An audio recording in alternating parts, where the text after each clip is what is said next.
Welcome to Once Upon a Pipe. I would like to bring you an update into the last video I posted, which was an emergency SOS for my sister-in-law's husband's brother, Mr. Malcolm Donaldson, who went missing in Cozumel, Mexico after going on a diving expedition with his mother in that area. I will put links to the GoFundMe page as well as several other news articles and things that have been posted about Malcolm Donaldson and the search for him, which still continues. If you would kindly check that out, and some of those may give you some insight into the life of Cameron and who he is, and the great diver and the great person that he is. So let me just share this with you from the GoFundMe page. This was the original post, and then I'll read the update. Malcolm Donaldson was diving at the north end of Cozumel. While he is a very experienced diver and well equipped for the dive, the currents in that area are very fast and can be dangerous. He entered the water at Los Rocas yesterday at 2:30 p.m. He was diving with his mom and she returned to shore, but he did not. Cameron is from Canada, where he lives in a small village with the First Nation peoples of the Cree Nation. He does therapeutic dive training for handicapped people and people with PTSD in James Bay. The EEYOU Divers offers youth the healing and freedom the waters bring in an educational program to support health, inspire learning, and enjoy peace.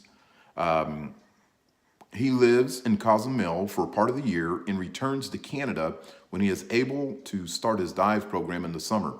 He has the most generous and kind spirit and is widely admired by everyone who has interacted with him. Please help us find him. I would like to read to you an updated statement that was posted March the 21st. And this is the last update that I've received so far. And this information is coming from the GoFundMe page. Let me see, there it is. Yesterday, March 20th, the Florida Flight School flew 2 planes for 4 hours each in the afternoon, and they issued this statement. No visuals yesterday, but we did cover a vast area. We do not have to file a flight plan as requested, as we fly VFR to allow 200 to 400 foot in altitude. We covered from the western side of Florida, from the Everglades City, along the shoreline, all the way down to the Keys.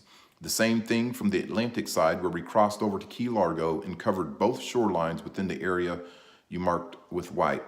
Today, we utilized 2 extended range aircraft for a total of 7 hours from Merida.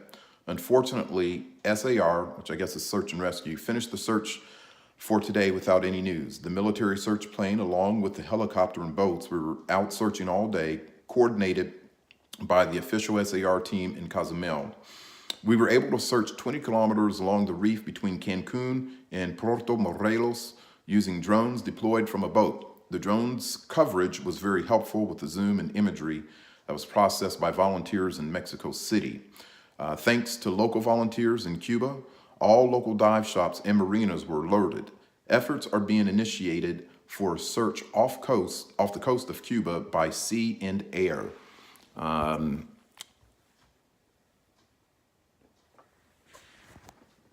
There was an official meeting with the Cozumel SAR commander and his team regarding their search capabilities, operations, and next steps. This is some information that comes from a page called morefundiving.com/Cozumel. And I'm not a diver, but this may give some insight into that area. It certainly helped me.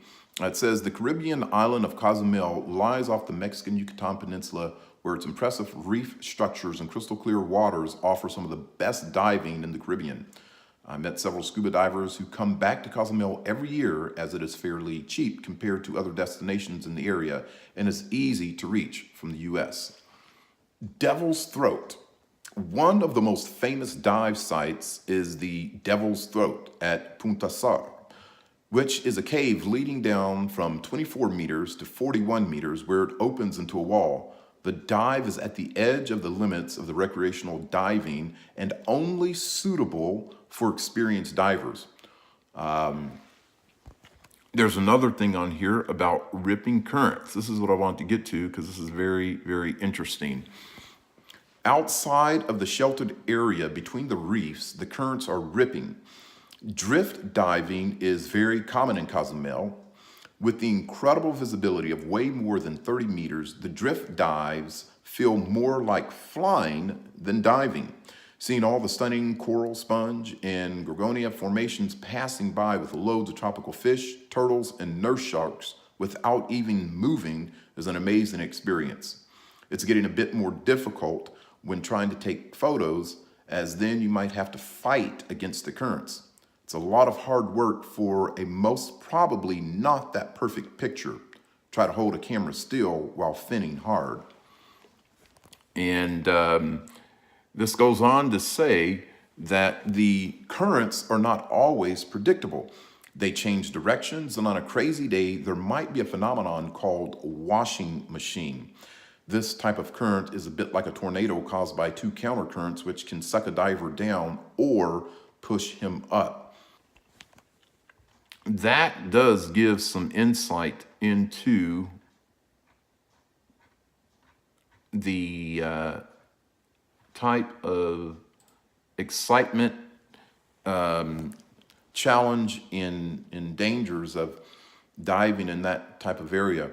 Like I say, it should be stated, Cameron Donaldson is an expert and very experienced diver. He taught diving. He's been diving for many, many years. And as I've read several posts, he is very well respected among the diving community. So I did want to bring you that update, and also wanted to take this opportunity to thank all of you who have reached out in prayerful support and financial support to the Donaldson family. We continue to solicit your prayers for them, as this has been an exceptionally emotional, mental, and even spiritual experience that has exhausted, I think, just about everyone. So please continue to pray for them. Pray for Malcolm Donaldson, that's Cameron's brother, and his mother, Bonnie, and Malcolm's wife, Alyssa, who continues to support the effort from Canada. I will keep you posted as I get more news, but again, I just want to thank everybody for their support. And again, check the links in the description. Thank you. May God bless you, and greatly appreciate you tuning in to this very, very special episode of Once Upon a Pipe.